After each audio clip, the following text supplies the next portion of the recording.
Welcome to Around the Track, the most exciting 15 minutes in wealth management by Dynasty Financial Partners and hosted by CEO Shirl Penney.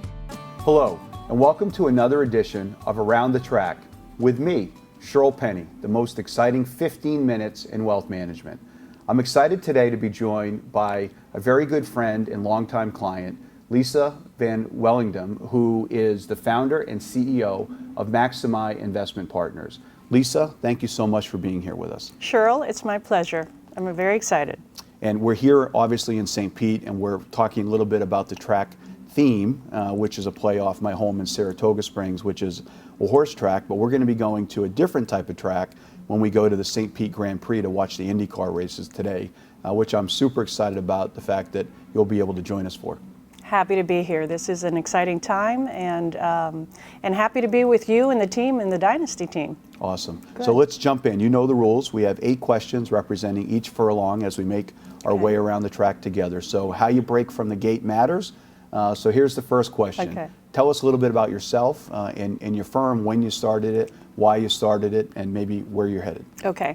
I've been 30 years plus working in wealth management, and we were working ourselves to the bone there at Merrill Lynch, and we decided this is over. This is not working for us.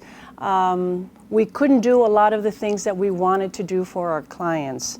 And there was still so much to do and so many clients really to talk to see, and geographically speaking, we were limited. So I decided to make that leap of faith and move to the independent space. And I have to say that is the best thing that has ever happened to my clients and to us. So we broke 4 years ago. We're a young team. I'm surrounded by young people, which is great. Yeah. I'm very excited about that. And we are a high-touch team, very boutique-oriented feeling when you walk into our office space, when you deal with all of our members, and we're doing very well. We're so happy. We've exceeded our own expectations, and I'm just happy that that Dynasty, walked into our lives at a time where we really needed a solution. We needed an option. And there it was, and it worked. It's worked out fabulous. I'm very happy. That's great, and I've had an opportunity to visit your office. Yeah. It is beautiful. Yeah. So obviously 2020 has been a challenging year. Right. There's plenty of things to kind of keep us up at night, but Yeah.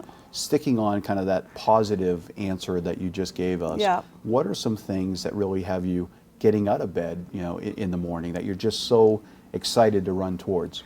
I have to say that everyone is in this exceeding expectations.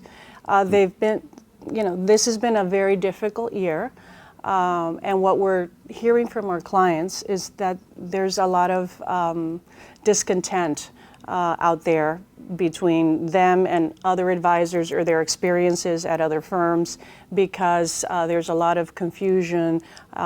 So we are 24/7 basically, Yeah. and we have. So what gets me up in the morning really is wanting to be there to ensure that everything is smooth in my office, and that nothing falls through the cracks, and that the clients are at all times attended to, whatever they need, and being proactive. So that's kind of the things that I think about before I go to sleep, and how can I make this better the next day. That's great. Yeah. I think one of the things we have to always remember as leaders, it's so important to be proximate and present, right, for our team and for our clients. So I love that.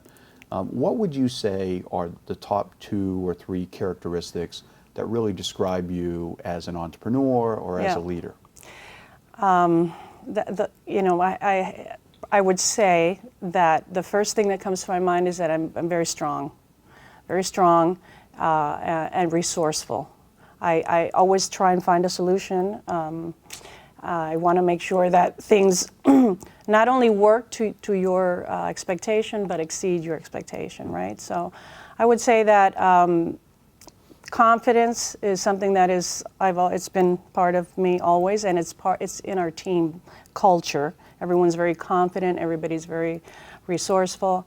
And then I gave you a few more than 2 words, but the other one is grateful. I mean, I live in a sense in a grateful. I'm always grateful. I wake up grateful. I go to sleep grateful, and I bring that to the office when I meet a prospect, when I meet a client. I'm just grateful that I have this opportunity, no matter who they are. You know, if they're $1 million client, 5 million, 500 million, 500,000, whatever it is, I'm grateful to be there, you know, to have the opportunity to speak to them. Great, that's great. So anytime I find that we're faced with a lot of adversity or challenging times, it allows us as not just leaders, but as people to learn a lot about ourselves and our teams. What are some of the things that have been exceptional? And then, you know, what are some things that I thought maybe would have been easier that in turn ended up being a lot harder?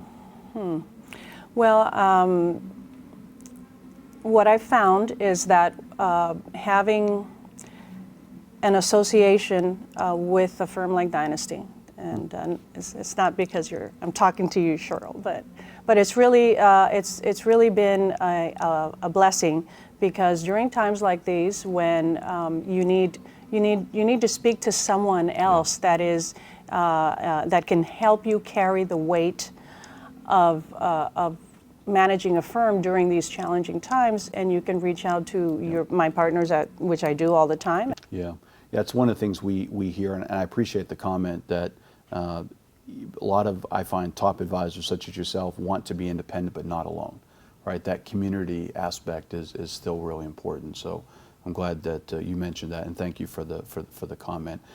Lisa, I also know that you're very thoughtful about the industry, so I'd be curious to hear your thoughts. What are the biggest issues in your mind that are facing our industry, you know, over the next 3 to 5 years?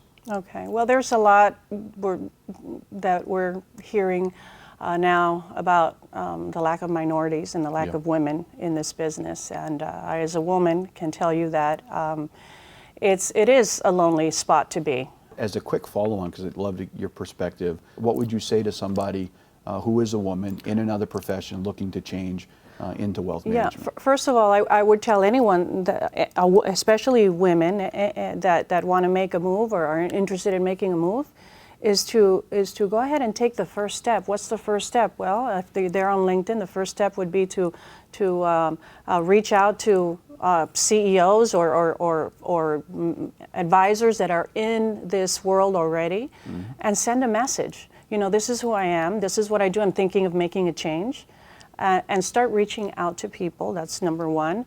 And number two, the other thing would be to actively go to the websites, and you know, a lot of people are actually hiring. Absolutely. So and I know Dynasty was hiring. Yeah. So it's about going to the website and filling out the application and making that first leap. And then on the other side of that, if that's something that person would be interested in, I would also start reading a lot about these things, about finance. You know, read the Wall Street Journal, all of the things that have to do with our world of investing, and then go from there. But I mean, I'm open to talking to anybody. I love to mentor people. That's what I like to do. And so if it's giving advice, if I can introduce people, I will, and I do that all the time. It's a natural thing. I like for people to connect. I like to connect the right people together and have them, you know, go on and do great things. So anything I can do to help, I'm happy to do that, and especially women, especially minorities. I mean, everybody. That's great. Yeah. So shifting gears, you know, back to the journey of building and operating your own business. As you think about, you know, the last couple of years, kind of reflecting back, what's the biggest thing that you're maybe most proud of, or the biggest success that stands out? And maybe you could share, you know, with our listeners, you know, maybe a mistake that you've made along the way and what you've learned from that. Okay.